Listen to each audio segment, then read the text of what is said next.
How to draw? No, not that. This.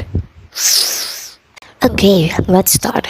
Draw an inverted triangle like this and horizontal line and vertical lines inside of it. Another line on the top. Draw C's and erase the guidelines. Color the background neutral and darker color in the bottom of the nose. This is the exciting part. Smudge your light triangle. Smudging. Contouring, oh darling. Pinkish nosy.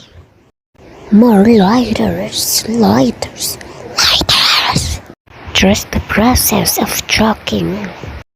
Is that what you want?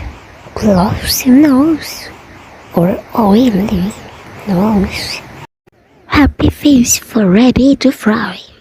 Yeah, because of the oily nose.